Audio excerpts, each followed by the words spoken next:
আজ একটি বিরল এবং মহাশক্তিশালী দিন। আজ আষাঢ় অমাবস্যা এবং তার সঙ্গে সঙ্গে আজ অম্বুবাচীর শেষ দিন। এই দুই মহাশক্তির মিলন আজকের এই দিনটিকে করে তুলেছে এক শত্রু নাশকারী বিশেষ তিথি। আজ যদি আপনারা ভক্তি ভরে মা কালীর এই মন্ত্র 108 বার শ্রবণ করে, তাহলে জীবনে যত বাধা, যত গোপন শত্রু, যত নেগেটিভ শক্তি আছে সব নিজে থেকেই দূর হয়ে যাবে। বন্ধুরা, শাস্ত্রে বলা রয়েছে অমাবস্যা তিথিতে এই কালীমন্ত্র 108 বার শ্রবণ করলে শত্রু শক্তি নিজে থেকেই ভেঙে যায়। আর আজ অমাবস্যার শেষ দিনে এই শক্তি আরও শতগুণ বৃদ্ধি পায়। আজকের এই ভিডিওতে আমরা শুনব মা কালীরই সেই শক্তিশালী শত্রু বিনাশক মন্ত্র, যা শ্রবণ করলে আপনার শত্রুরা আপনার সামনে মাথা নত করবে। তারা নয় আপনার থেকে অনেক দূরে চলে যাবে, নয়তো আপনার সঙ্গে মিত্রতা স্থাপন করবে। আর তা যদি তারা না করে, তাহলে তাদের জীবনে নেমে আসবে চরম দুর্গতি। বন্ধুরা, আজকের এই মহাদিনে শুধু ভক্তি এবং বিশ্বাসের সঙ্গে 108 বার শ্রবণ করুন মা কালী এই শক্তিশালী শত্রু বিনাশক মন্ত্রটি। দেখবেন মা নিজেই আপনাকে 10 দিক থেকে রক্ষা করছে। তাহলে আসুন বন্ধুরা, আমরা এবার শ্রবণ করি মা কালী সেই শক্তিশালী মন্ত্রটি। ওং ক্রিং হুং ক্রিং সর্বশত্রুস্তম্ভিনী ঘোর কালিকায় ফট। ওং ক্রিং হুং ক্রিং সর্বশত্রুস্তম্ভিনী ঘোর কালিকায় ফট। ওং ক্রিং হুং ক্রিং সর্বশত্রুস্তম্ভিনী ঘোর কালিকায় ফট। ওং ক্রিং হুং ক্রিং সর্বশত্রুস্তম্ভিনী ঘোর কালিকায় ফট। ওং ক্রিং হুং ক্রিং সর্বশত্রুস্তম্ভিনী ঘোর কালিকায় ফট। ওং ক্রিং হুং ক্রিং সর্বশত্রুস্তম্ভিনী ঘোর কালিকায় ফট। ওং ক্রিং হুং ক্রিং সর্বশত্রুস্তম্ভিনী ঘোর কালিকায় ফট। ওং ক্রিং হুং ক্রিং সর্বশত্রুস্তম্ভিনী ঘোর কালিকায় ফট। ওং ক্রিং হুং ক্রিং সর্বশত্রুস্তম্ভিনী ঘোর কালিকায় ফট। ওং ক্রিং হুং ক্রিং সর্বশত্রুস্তম্ভিনী ঘোর কালিকায় ফট। ওং ক্রিং হুং ক্রিং সর্বশত্রুস্তম্ভিনী ঘোর কালিকায় ফট। ওং ক্রিং হুং ক্রিং সর্বশত্রুস্তম্ভিনী ঘোর কালিকায় ফট। ওং ক্রিং হুং ক্রিং সর্বশত্রুস্তম্ভিনী ঘোর কালিকায় ফট। ওং ক্রিং হুং ক্রিং সর্বশত্রুস্তম্ভিনী ঘোর কালিকায় ফট। ওং ক্রিং হুং ক্রিং সর্বশত্রুস্তম্ভিনী ঘোর কালিকায় ফট। ওং ক্রিং হুং ক্রিং সর্বশত্রুস্তম্ভিনী ঘোর কালিকায় ফট। ওং ক্রিং হুং ক্রিং সর্বশত্রুস্তম্ভিনী ঘোর কালিকায় ফট। ওং ক্রিং হুং ক্রিং সর্বশত্রুস্তম্ভিনী ঘোর কালিকায় ফট। ওং ক্রিং হুং ক্রিং সর্বশত্রুস্তম্ভিনী ঘোর কালিকায় ফট।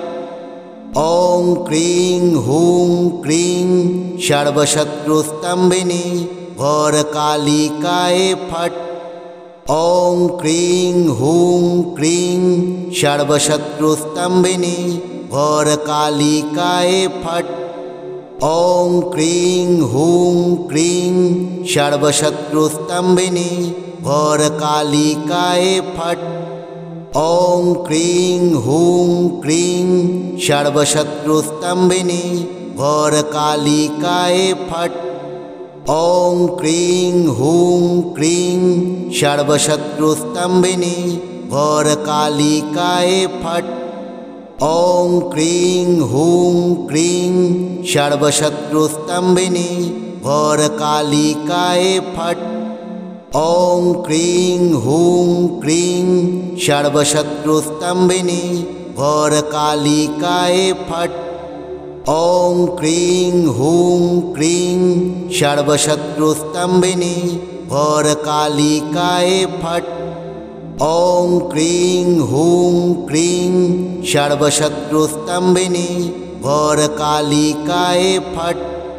ॐ क्रीं हूं क्रीं सर्वशत्रुस्तम्भिनी घोरकालिकाय फट्। ॐ क्रीं हूं क्रीं सर्वशत्रुस्तम्भिनी घोरकालिकाय फट्। ॐ क्रीं हूं क्रीं सर्वशत्रुस्तम्भिनी घोरकालिकाय फट्। ॐ क्रीं हूं क्रीं सर्वशत्रुस्तम्भिनी घोरकालिकाय फट्। ॐ क्रीं हूं क्रीं सर्वशत्रुस्तम्भिनी घोरकालिकाय फट्। ॐ क्रीं हूं क्रीं सर्वशत्रुस्तम्भिनी घोरकालिकाय फट्।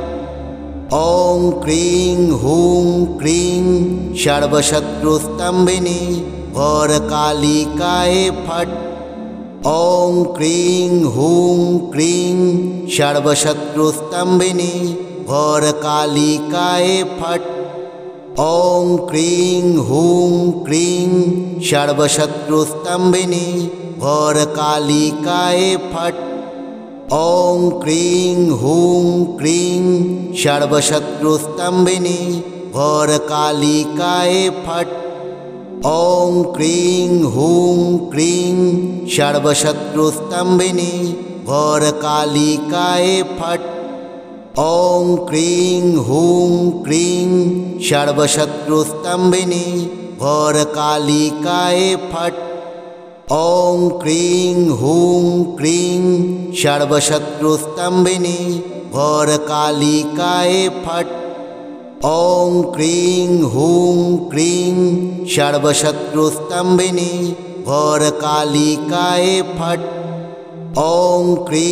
हूं क्रीं सर्वशत्रुस्तम्भिनी घोरकालिकाय फट्। ॐ क्रीं हूं क्रीं सर्वशत्रुस्तम्भिनी घोरकालिकाय फट्। ॐ क्रीं हूं क्रीं सर्वशत्रुस्तम्भिनी घोरकालिकाय फट्। ॐ क्रीं हूं क्रीं सर्वशत्रुस्तम्भिनी घोरकालिकाय फट्। ॐ क्रीं हूं क्रीं सर्वशत्रुस्तम्भिनी घोरकालिकाय फट्। ॐ क्रीं हूं क्रीं सर्वशत्रुस्तम्भिनी घोरकालिकाय फट्। ॐ क्रीं हूं क्रीं सर्वशत्रुस्तम्भिनी घोरकालिकाय फट्। ॐ क्रीं हूं क्रीं सर्वशत्रुस्तम्भिनी घोरकालिकाय फट्। ॐ क्रीं हूं क्रीं सर्वशत्रुस्तम्भिनी घोरकालिकाय फट्। ॐ क्रीं हूं क्रीं सर्वशत्रुस्तम्भिनी घोरकालिकाय फट्। ॐ क्रीं हूं क्रीं सर्वशत्रुस्तम्भिनी घोरकालिकाय फट्। ॐ क्रीं हूं क्रीं सर्वशत्रुस्तम्भिनी घोरकालिकाय फट्। ॐ क्रीं हूं क्रीं सर्वशत्रुस्तम्भिनी घोरकालिकाय फट्। ॐ क्रीं हूं क्रीं सर्वशत्रुस्तम्भिनी घोरकालिकाय फट्। ॐ क्रीं हूं क्रीं सर्वशत्रुस्तम्भिनी घोरकालिकाय फट्। ॐ क्रीं हूं क्रीं सर्वशत्रुस्तम्भिनी घोरकालिकाय फट्। ॐ क्रीं हूं क्रीं सर्वशत्रुस्तम्भिनी घोरकालिकाय फट्। ॐ क्रीं हूं क्रीं सर्वशत्रुस्तम्भिनी घोरकालिकाय फट्। ॐ क्रीं हूं क्रीं सर्वशत्रुस्तम्भिनी घोरकालिकाय फट्। ॐ क्रीं हूं क्रीं सर्वशत्रुस्तम्भिनी घोरकालिकाय फट्। ॐ क्रीं हूं क्रीं सर्वशत्रुस्तम्भिनी घोरकालिकाय फट्। ॐ क्रीं हूं क्रीं सर्वशत्रुस्तम्भिनी घोरकालिकाय फट्।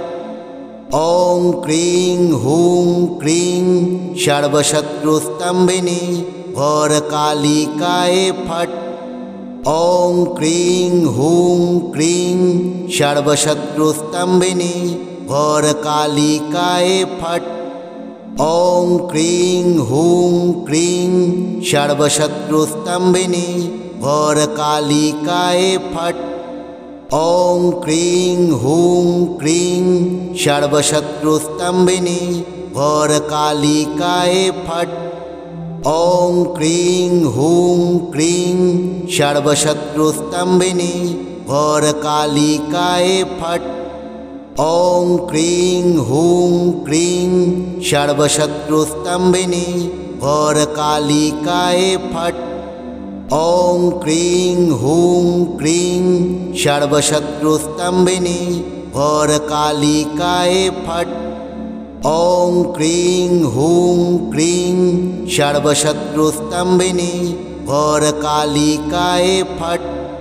ॐ क्रीं हूं क्रीं सर्वशत्रुस्तम्भिनी घोरकालिकाय फट्। ॐ क्रीं हूं क्रीं सर्वशत्रुस्तम्भिनी घोरकालिकाय फट्। ॐ क्रीं हूं क्रीं सर्वशत्रुस्तम्भिनी घोरकालिकाय फट्। ॐ क्रीं हूं क्रीं सर्वशत्रुस्तम्भिनी घोरकालिकाय फट्। ॐ क्रीं हूं क्रीं सर्वशत्रुस्तम्भिनी घोरकालिकाय फट्। ॐ क्रीं हूं क्रीं सर्वशत्रुस्तम्भिनी घोरकालिकाय फट्। ॐ क्रीं हूं क्रीं सर्वशत्रुस्तम्भिनी घोरकालिकाय फट्। ॐ क्रीं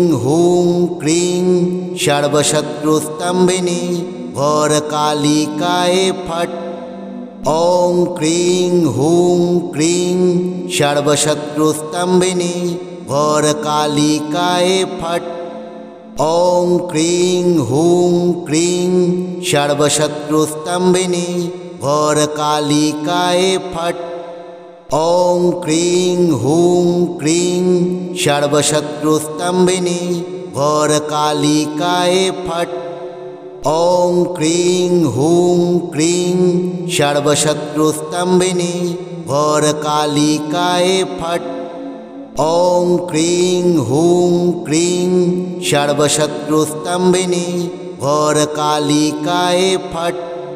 ॐ क्रीं हूं क्रीं सर्वशत्रुस्तम्भिनी घोरकालिकाय फट्। ॐ क्रीं हूं क्रीं सर्वशत्रुस्तम्भिनी घोरकालिकाय फट्। ॐ क्रीं हूं क्रीं सर्वशत्रुस्तम्भिनी घोरकालिकाय फट्। ॐ क्रीं हूं क्रीं सर्वशत्रुस्तम्भिनी घोरकालिकाय फट्। ॐ क्रीं हूं क्रीं सर्वशत्रुस्तम्भिनी घोरकालिकाय फट्।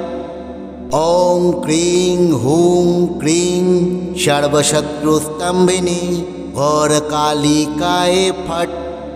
ॐ क्रीं हूं क्रीं सर्वशत्रुस्तम्भिनी घोरकालिकाय फट्। ॐ क्रीं हूं क्रीं सर्वशत्रुस्तम्भिनी घोरकालिकाय फट्। ॐ क्रीं हूं क्रीं सर्वशत्रुस्तम्भिनी घोरकालिकाय फट्। ॐ क्रीं हूं क्रीं सर्वशत्रुस्तम्भिनी घोरकालिकाय फट्। ॐ क्रीं हूं क्रीं सर्वशत्रुस्तम्भिनी घोरकालिकाय फट्। ॐ क्रीं हूं क्रीं सर्वशत्रुस्तम्भिनी घोरकालिकाय फट्। ॐ क्रीं हूं क्रीं सर्वशत्रुस्तम्भिनी घोरकालिकाय फट्। ॐ क्रीं हूं क्रीं सर्वशत्रुस्तम्भिनी घोरकालिकाय फट्। ॐ क्रीं हूं क्रीं सर्वशत्रुस्तम्भिनी घोरकालिकाय फट्। ॐ क्रीं हूं क्रीं सर्वशत्रुस्तम्भिनी घोरकालिकाय फट्। ॐ क्रीं हूं क्रीं सर्वशत्रुस्तम्भिनी घोरकालिकाय फट्। ॐ क्रीं हूं क्रीं सर्वशत्रुस्तम्भिनी घोरकालिकाय फट्। ॐ क्रीं हूं क्रीं सर्वशत्रुस्तम्भिनी घोरकालिकाय फट्। ॐ क्रीं हूं क्रीं सर्वशत्रुस्तम्भिनी घोरकालिकाय फट्। ॐ क्रीं हूं क्रीं सर्वशत्रुस्तम्भिनी घोरकालिकाय फट्। ॐ क्रीं हूं क्रीं सर्वशत्रुस्तम्भिनी घोरकालिकाय फट्। ॐ क्रीं हूं क्रीं सर्वशत्रुस्तम्भिनी घोरकालिकाय फट्। ॐ क्रीं हूं क्रीं सर्वशत्रुस्तम्भिनी घोरकालिकाय